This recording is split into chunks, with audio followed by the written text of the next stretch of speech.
നമസ്കാരം, രത്നം വേൾഡിലേക്ക് സ്വാഗതം. കണ്ടില്ലേ, ഇന്ന് ഞാൻ വന്നിരിക്കുന്നത് ഒരു പത്തില തോരൻ എങ്ങനെ തയ്യാറാക്കാമെന്ന് ഉള്ള വീഡിയോ ആയിട്ട് വന്നിരിക്കുന്നതാണ്. 10 വർഷവും ഇങ്ങനെ പത്തില പറിച്ച് തോരൻ വെക്കാറുണ്ട്. അപ്പോൾ ഇതിപ്പം കറി വെച്ചപ്പോൾ നിങ്ങളെ കൂടെ എല്ലാവരെയും ഒന്ന് കാണിച്ചു തരാമെന്ന് കൂടെ വിചാരിച്ചു. അപ്പോൾ ഈ പത്തില തോരൻ നമ്മുടെ ചുറ്റുവട്ടത്തൊക്കെ തന്നെയുള്ള ഇലകളാണ്. നമ്മൾ ദൂരെ എങ്ങും പോകേണ്ട, കാശ് കൊടുത്തും വാങ്ങിക്കേണ്ട, നമ്മുടെ ചുറ്റുവട്ടത്തുള്ള ഇലകളൊക്കെ തന്നെയാണിത്.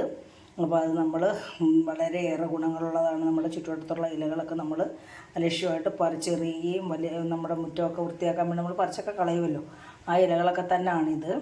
പിന്നെ നമ്മുടെ ചീര, നമ്മൾ ഭക്ഷ്യയോഗ്യമായിട്ടുള്ള എല്ലാ നമ്മൾ നിത്യം ഉപയോഗിക്കുന്ന എല്ലാ ഇലകളും ഇതിനകത്ത് ഉൾപ്പെടുത്തിയിട്ടുണ്ട്. പിന്നെ ഒരു ഇല മാത്രം നമ്മൾ ഇതിനകത്ത് ഉൾപ്പെടുത്തിയിട്ടില്ല, മുരിങ്ങയില നമ്മൾ കർക്കിടക മാസത്തിലെല്ലാം മഴ സീസണിൽ ഉപയോഗിക്കരുതെന്നാണ് എപ്പോഴും പറയും. ആഴ്ച ഒരു ദിവസമെങ്കിലും നമ്മൾ ഇലക്കറി ഉപയോഗിക്കണം. ഇപ്പോൾ പത്തില ഉപയോഗിച്ചില്ലെങ്കിലും നമ്മൾ ഈ ഒരു മാസം തീരുന്നവരെ ഓരോ ഇലയായാലും പല ദിവസങ്ങളിലായിട്ട് ഉപയോഗിക്കാം. ഇതിപ്പോൾ ഞാനിപ്പോൾ പത്തില ഇന്ന് ഞാൻ പറിച്ചു, അപ്പോൾ പത്തില തോരനാക്കാമെന്ന് വിചാരിച്ചു. അപ്പം എല്ലാവർക്കും അറിയാവുന്നതാണ്, എല്ലാവരും ചെയ്യുന്നതാണ്. പക്ഷെ ഞാൻ ചെയ്യുന്ന രീതി എല്ലാവരെയും കൂടെ ഒന്ന് കാണിച്ചു തരാമെന്ന് ഞാൻ വിചാരിച്ചു. അപ്പം വളരെ ടേസ്റ്റി ആയിട്ടാണ്, വളരെ സിമ്പിളായിട്ടാണ് ഇത് ചെയ്തിരിക്കുന്നത്. ബാക്കിയുള്ള പത്തിലകൾ നമ്മൾ ചായാമൺസ എടുത്തിട്ടില്ല കേട്ടോ. അതിനും ഇച്ചിരി കട്ടും ചിക്കാനോ കട്ടിയൊക്കെ ഉള്ള ഇലയാണല്ലോ. അപ്പോൾ ഈ ഇലയായിട്ട് യോജിച്ച് പോകത്തില്ല, അതുകൊണ്ട് ചായാമൺസ എടുത്തിട്ടില്ല. ബാക്കിയുള്ള പത്തിലകൾ നമ്മുടെ അയ്യത്ത് നിന്നത് തന്നെയാണ്. ഞാനത് കാണിച്ചു തരാം. അപ്പം നമുക്ക് വീഡിയോയിലേക്ക് പോകാൻ.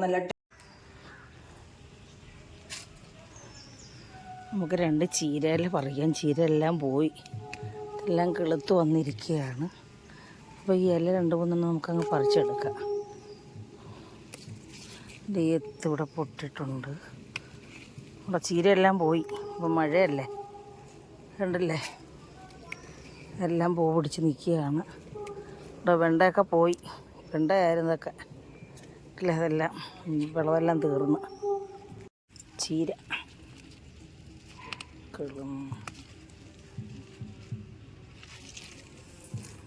ഇവിടെ ഇതുണ്ടല്ലോ, സാമ്പാർ ചീര ഇത് കണ്ടല്ലേ, അതൊരു കണ്ട് മതി. ഇവിടെ പയറ്റെല്ലാം എടുക്കാം, കുറച്ച് മതിയല്ല, എല്ലാം കൂടെ ആകുമ്പോൾ കുറേ കാണുമല്ലോ, ആവശ്യത്തിന് കാണുമല്ലോ. പയറ്റെല്ലാം കിളുന്നല്ല നോക്കിയാണ് എടുക്കുന്നത്. ഞങ്ങളെടുത്ത് പയറ്റെല്ലാം എല്ലാം പോയി, ഉണക്കായപ്പോൾ ഉണങ്ങിപ്പോയി. ഇപ്പം വേനലായപ്പം പൊട്ടി കിളിച്ച് വരുന്നേ ഉള്ളൂ. ഇനി താഴെ നിൽപ്പുണ്ട്, അവിടെ നിന്ന് 2 എടുക്കാം. കിളുന്നല്ല നോക്കിയാണ് ഞാൻ എടുത്തത്. ഇത് മതി. ചേമ്പൻ ചീരയാണ്, തണ്ടോടെടുക്കാൻ.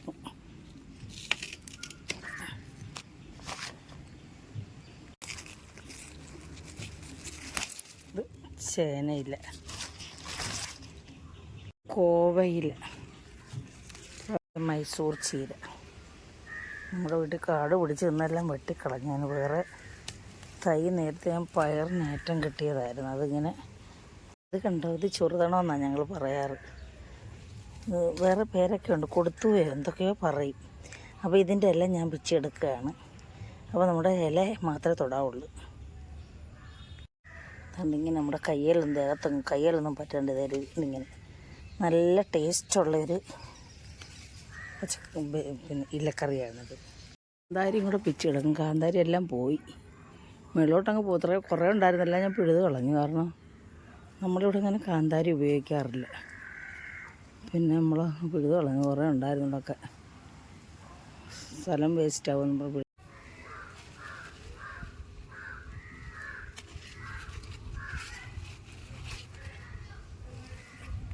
അപ്പോൾ പത്തില തോരൻ വെക്കാനായിട്ട് ഞാൻ ഇത്രയും ചീരകൾ കളക്ട് ചെയ്തിട്ടുണ്ട്. ചീര ഇത്രയും കളക്ട് ചെയ്തിട്ടുണ്ട്. ഈ കൂട്ടത്തിൽ പ്രധാനപ്പെട്ട ഒരു ഇലയില്ല, അത് തഴുതാമ, അതായത് തമിഴാമ എന്നൊക്കെ പറയും. അത് വളരെയേറെ ഗുണമുള്ളതാണ് നമുക്ക് കഴിക്കാൻ. നമ്മുടെ വയറിനും കുടലിനൊക്കെ നല്ല, വാതരോഗങ്ങൾക്കൊക്കെ നല്ലൊരു ഇലയായിരുന്നു. പക്ഷെ അതിൻ്റെ കുടി നശിച്ചെന്നാണ് തോന്നുന്നത്. ഞാനിവിടെ എല്ലാം തിരക്ക് നടന്നു, 2 ദിവസമുള്ള തിരക്കാണ്, കിട്ടിയില്ല. ഇതിപ്പോൾ നമ്മുടെ വീട്ടിൽ ഉള്ള ഇലകളൊക്കെ തന്നെയാണ്. അത് ചീരയില, കണ്ടില്ലേ, ചീരയെല്ലാം തീർന്നു. അപ്പോൾ ലാസ്റ്റ് വന്ന ഇലയാണിത്. 2 ദിവസത്തേക്ക് മുമ്പ് നമ്മുടെ ഒരു ബന്ധുവീടിൽ ഞാൻ എടുത്തുകൊണ്ട് വന്നത്, അതെല്ലാം വാടിപ്പോയി. ഇത് ചീരയിലയാണ്. ഞാനൊരു ചേമ്പിൽ നമ്മുടെ വീട്ടിലെയാണ്. പിന്നെ ആണ്ടെ ഇതൊന്നറിയാം, ചെറുതണമെന്ന് നമ്മൾ പറയും. എന്തുവാ മറ്റുള്ളവർ പറയുന്നത് എനിക്കറിയില്ല. എന്തോ കൊടുവേലേ എന്തോ പറയും. നമ്മളിതിന് ചെറുതണമെന്നാണ് പറയുന്നത്. നല്ല ഔഷധ ഗുണമുള്ളതാണ്. പിന്നെ അത് പക്ഷെങ്കിൽ ചൊറിയും നമുക്ക് കേട്ടോ. അത് ചൊറിയുന്ന ഇലയാണ്. പിന്നെ അതാണ്ട് ഇത് പയറ്റിലയാണ്. ഞാൻ കുറച്ച് എടുത്തുള്ളൂ. കിളുന്നിലയാണ്. നമ്മുടെ വീട്ടിൽ തന്നെയാണ്. പയറെല്ലാം പോയി മഴയൊക്കെ ആയതുകൊണ്ട്. ഇത് കോവയില, ഇതും നമ്മുടെ വീട്ടിലെയാണ്. ഇത് കണ്ടില്ല, മൈസൂർ ചീരയുടെ ഇലയാണ്. മൈസൂർ ചീര, വേലിച്ചീര എന്നൊക്കെ പറയില്ല, അതിൻ്റെ ഇലയാണ്. പിന്നെ ഇത് കണ്ട വെള്ളരിയുടെ ഇല, നമ്മുടെ വീട്ടിലൊരെണ്ണം കിളിച്ച് വന്നതാണ്. അത് ഞാൻ കരുത്തൊന്നുമില്ല, എൻ്റെ ഇല എടുത്തതാണ്. പിന്നെ ഇത് മത്തൻ്റെ ഇല, ചെറിയ ഇലയാണ് ഞാൻ എടുത്തത്.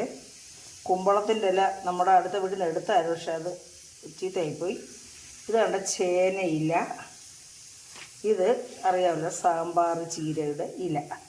അപ്പോൾ ഇതെല്ലാം കൂടെ ചേർത്ത് നമുക്കൊന്ന് അരിഞ്ഞെടുത്തുകൊണ്ട് വന്ന് നമുക്കിത് തോരൻ തയ്യാറാക്കുന്ന വേണ്ടി അരിഞ്ഞെടുത്തുകൊണ്ട് കഴുകി ഇനി വൃത്തിയാക്കി തോർത്തി വെക്കുക. പത്തില എല്ലാം നല്ല ഇതേ രീതിയിൽ ചെറിയതായിട്ട് ചെറിയ പീസുകളായിട്ട് ഞാൻ അരിഞ്ഞ് വെച്ചിട്ടുണ്ട്. നമുക്ക് എങ്ങനെ വേണമെങ്കിലും അരിയാം. കൂട്ടിപ്പിടിച്ചരിയോ കട്ടിങ് പൊടി വെച്ച് അരിയോ ചെയ്യാം. അതേ രീതിയിൽ അരിഞ്ഞെടുത്തിട്ടുണ്ട്.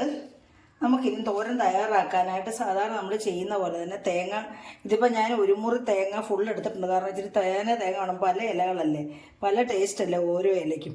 അപ്പോൾ അതനുസരിച്ച് ഞാൻ ഒരു മുറി തേങ്ങ എടുത്തിട്ടുണ്ട്. പിന്നെ അതിലേക്ക് ചേർക്കാനായിട്ട് ഒരു 8 അല്ലി വെളുത്തുള്ളി എടുത്തിട്ടുണ്ട് കേട്ടോ. കാരണം അത്രയും വേണം. പിന്നെ നമ്മുടെ കുറച്ച് കാന്താരിമുളക് എടുത്തിട്ടുണ്ട്, നമ്മുടെ വീട്ടിലെയാണ്. പിന്നെ 2 പച്ചമുളക് കൂടെ, ഇതും നമ്മുടെ വീട്ടിലെ തന്നെയാണ്. അപ്പം ഈ കാന്താരിമുളകിൻ്റെ രീതി എനിക്കത്ര പറ്റത്തില്ല, അതുകൊണ്ട് നമ്മൾ 2 പച്ചമുളകും എടുത്ത് കാന്താരിമുളക് കുറച്ചെടുത്തു. പിന്നെ നമ്മൾ ഇതിലേക്ക് സാധാരണ ചേർക്കുന്ന പോലെ തന്നെ 1/4 സ്പൂൺ മഞ്ഞൾപ്പൊടി, ഒരു 1/4 സ്പൂൺ ജീരകപ്പൊടി. പിന്നെ നമ്മൾ പതിവ് പോലെ ഈ അരപ്പിനകത്ത് തന്നെ ഉപ്പിട്ടങ്ങ് നമ്മളങ്ങ് അരയ്ക്കും. 1/4 സ്പൂൺ. നമ്മളതേ ഉപ്പ് ഇലക്കറിക്കൊന്നും ചേർക്കരുത്. ഇലക്കറിക്കൊക്കെ ഉപ്പ് കൂടിയാൽ അത് ടേസ്റ്റ് കാണത്തില്ല. അതുകൊണ്ട് നമ്മൾ ആവശ്യത്തിനുള്ള ഉപ്പ് ചേർക്കാം. ഇലക്കകത്ത് ചേർത്താൽ എല്ലായിടും ഒന്നും കിട്ടിയെന്ന് വരുന്നത് എപ്പോഴും പറയുന്ന കാര്യമാണ് ഞാൻ. പിന്നെ ഒരു 5-6 ചെറിയ ഉള്ളി എടുത്ത് ഞാൻ കട്ട് ചെയ്ത് വെച്ചിട്ടുണ്ട്, കടുക് താളിക്കാനാണ്. ഇതിലേക്ക് ഞാൻ 2-3 വറ്റൽ മുളകും കുറച്ച് കറിവേപ്പിലയും എടുത്തിട്ടുണ്ട്. അപ്പോൾ നമുക്ക് കറി തയ്യാറാക്കാൻ തുടങ്ങാം. തേങ്ങയും പച്ചമുളകും വെളുത്തുള്ളി എല്ലാം ചതച്ചുകൊണ്ട് വന്നിട്ടുണ്ട്. നമുക്കിനി തോരൻ തയ്യാറാക്കാം. ചട്ടി അടുപ്പ് വെച്ച് ചൂടായിട്ടുണ്ട്. ഇതിലേക്ക് നമ്മൾക്ക് 1 ടീസ്പൂൺ വെളിച്ചെണ്ണ മാത്രം മതി. ഒറ്റ 1 ടീസ്പൂൺ മാത്രം മതി. അതൊന്ന് ചൂടാവട്ടെ. ആ സമയത്ത് നമുക്കിതിലേക്ക് കടുക് ഇട്ട് കൊടുക്കാം. 1/4 സ്പൂൺ കടുക്,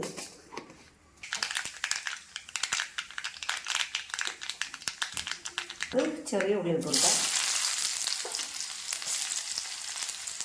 3-4 ചെറിയ ഉള്ളി എടുത്തിട്ടുണ്ട്, എത്ര എടുത്താലും നല്ലതാണ്.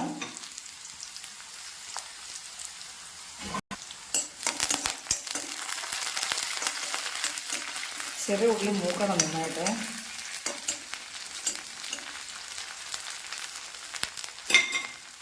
ചെറിയ ഉള്ളി മൂത്ത് കഴിയുമ്പോൾ നമ്മൾ വറ്റൽമുളക് ഇടുന്നു, കറിവേപ്പില ഇടുന്നു. നമ്മുടെ ഇലയെല്ലാം വെന്ത് ചുരുങ്ങി പോകുമല്ലോ. എന്തായാലും പിന്നെ കറിവേപ്പിലായിട്ട് ഇങ്ങനെ നോക്കുമ്പോൾ പറഞ്ഞ് നടക്കില്ല. അവിടെ കറിവേപ്പില ഇടുന്നുണ്ട്, ഇലക്കകത്ത് ഇടുന്നുണ്ട്, കുഴപ്പമില്ല. ചിലപ്പോൾ നമ്മൾ ഇലക്കറികൾക്കകത്തൊന്നും ഒരു കറിവേപ്പില ചേർക്കാറില്ല. ഇതിപ്പം ഒരു ടേസ്റ്റ് കൂടുതൽ കിട്ടാൻ വേണ്ടിയാണ് നമ്മളിങ്ങനെ ചെയ്യുന്നത്. അപ്പോൾ ഇതിലേക്ക് ഞാനിനി ഒരു ചേരുവ ചേർക്കുന്നുണ്ട്. ഒരു ഇച്ചിരി ഉഴുന്ന പരിപ്പാണ് ഇത്. ഞാൻ കഴുകി തോർത്തിയെടുത്താണ്. ഇത് നമുക്ക് ഇട്ട് കൊടുക്കാം. ഒന്ന് കടി കിട്ടാൻ വേണ്ടിയാണ്. നമ്മളൊന്ന് കഴിക്കുമ്പം ഇത് കഴിക്കുമ്പം ഒരു കടി, അതൊരു ടേസ്റ്റാണ്. പല ഇലകളായതുകൊണ്ട് പല ഇലയ്ക്കും പല ടേസ്റ്റ് അല്ലേ. അതുകൊണ്ടൊരു ടേസ്റ്റ് വ്യത്യാസത്തിനാണ് ഞാൻ ഈ ഉഴുന്ന് ചേർത്തത്. ഈ ഉള്ളിയും പിന്നെ ഉഴുന്നും എല്ലാം നന്നായിട്ട് മൂത്തിട്ടുണ്ട്, നല്ല മണമൊക്കെ വരുന്നുണ്ട്. നമുക്കിനി ഇതിലേക്ക് നമ്മളുടെ ഈ തോരൻ അരിഞ്ഞു വെച്ചിരിക്കുന്ന ഇലകൾ അങ്ങോട്ട് ചേർത്ത് കൊടുക്കാം.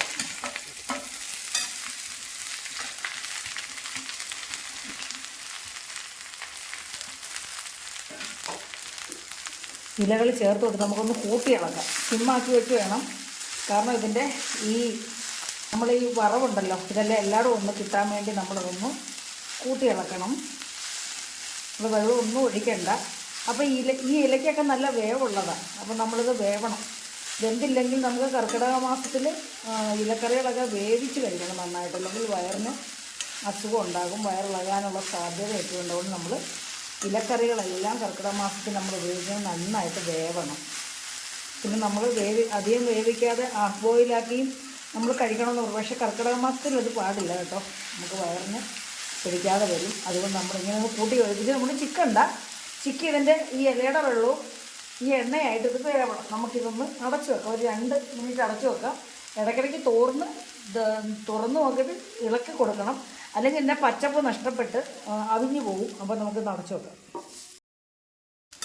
ആവിയൊക്കെ വന്നു കണ്ടില്ല. നമുക്ക് വീണ്ടും നമ്മൾ കുറച്ച് പേരേ ഉള്ളൂ, കുറച്ചേരെ എടുത്തിട്ടുള്ളൂ കേട്ടോ. അപ്പം നമുക്ക് ഒന്നുകൂടെ ഒന്ന് തിരിച്ചിടാം. നമ്മൾ ഈ കർക്കിടക മാസത്തിൽ വയറിളകമെന്ന് പറയുന്നതിൻ്റെ കാരണം നമുക്ക് ദഹനശക്തി കുറവായിരിക്കും, ദഹനശേഷി കുറവായിരിക്കും. അപ്പോൾ ദഹിക്കാതെ കിടന്ന് നമുക്ക് വയറൊക്കെ ഇടാനുള്ള സാധ്യതയുണ്ട്. അതുകൊണ്ടാണ് നന്നായിട്ട് വേവിക്കണമെന്ന് പറഞ്ഞത്. അപ്പോൾ ഇത് ഒന്നുകൂടെ നടത്തി വെക്കാം. അപ്പോൾ നമ്മുടെ ഇലയൊക്കെ ഏകദേശം ഒന്ന് വേവായിട്ടുണ്ട്. നമുക്കിനി ഇതിലേക്ക് നമ്മൾ അരച്ച് വെച്ചിരിക്കുന്ന അരപ്പ് ചേർത്ത് കൊടുക്കാം. അപ്പോൾ ഈ അരപ്പിൻ്റെ തേങ്ങ ഒന്ന് ചതച്ചിട്ടുണ്ട്. അപ്പോൾ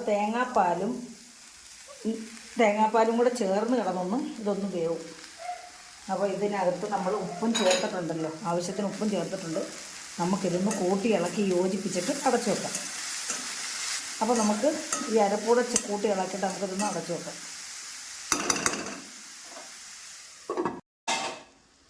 അപ്പം നമ്മുടെ തോരനൊക്കെ ഇവിടെ റെഡി ആയിട്ടുണ്ട് കേട്ടോ. ഇതിൻ്റെ പച്ചപ്പൊന്നും മാറാതെ തന്നെ നമ്മൾ റെഡിയാക്കി എടുത്തിട്ടുണ്ട്. എണ്ണയൊക്കെ തെളിഞ്ഞ് നന്നായിട്ട് വെന്ത് നല്ല ടേസ്റ്റും ഉണ്ട്, ആവശ്യത്തിന് ഉപ്പുണ്ട്. നമ്മൾ ഈ ഇലക്കറിക്കൊക്കെ ഉപ്പ് ചേർക്കുമ്പോൾ വളരെ ശ്രദ്ധിച്ച് വേണം ഉപ്പിടാനും. ഉപ്പ് കൂടിയാൽ പിന്നെ നമുക്ക് കഴിക്കാനേ പറ്റത്തില്ല. അപ്പോൾ നമ്മൾ അരപ്പിൻ്റെ കൂടെ അരച്ചാൽ അരപ്പെല്ലായിടും ചെല്ലുമല്ലോ, ആ സമയത്ത് നമുക്ക് ഉപ്പും കിട്ടും. അല്ല ഇലക്കകത്ത് ഡയറക്റ്റ് ഇട്ടാൽ ഞാൻ എപ്പോഴും പറയുന്ന കാര്യമാണ്, ഉപ്പ് നമുക്ക് കിട്ടുമെന്ന് വരത്തില്ല. അപ്പോൾ നമ്മുടെ പത്തില തോരൻ ഇവിടെ റെഡി ആയിട്ടുണ്ട്. ഇതാ എല്ലാവരും ഇങ്ങനെ തയ്യാറാക്കി നോക്കണം. നമ്മുടെ 30 ഈ കർക്കിടകം മാസം കഴിയുന്നത് വരെ നമുക്ക് ഇടയ്ക്കിടയ്ക്ക് ഏതെങ്കിലും ഇല ഓരോന്നായിട്ട് വെച്ചാലും കുഴപ്പമില്ല. 10 ഇല കിട്ടിയില്ലെങ്കിൽ നമ്മുടെ വീട്ടിലുള്ള ഇല വെച്ച് നമുക്ക് തോരൻ വെക്കാം. ഇതാ ഇത് കണ്ടില്ലേ. അപ്പോൾ എല്ലാവർക്കും ഇഷ്ടപ്പെട്ടു വേണമെന്ന് ഞാൻ വിശ്വസിക്കുന്നു. ഇഷ്ടപ്പെട്ടിട്ടുണ്ടെങ്കിൽ ഒന്ന് ലൈക്ക് തന്നേക്കണേ ആദ്യം തന്നെ. പിന്നെ നിങ്ങളുടെ അഭിപ്രായങ്ങൾ കമൻറ്റ് ബോക്സിൽ രേഖപ്പെടുത്തുകയും ഒന്ന് ഷെയർ ചെയ്യുകയും സബ്സ്ക്രൈബ് ചെയ്യാത്തവരൊന്ന് സബ്സ്ക്രൈബ് ചെയ്യുകയും ചെയ്യണം. അപ്പോൾ അടുത്ത ഒരു വീഡിയോ ആയിട്ട് വരുന്നവരെയും എല്ലാവർക്കും എൻ്റെ നന്ദി, നമസ്കാരം.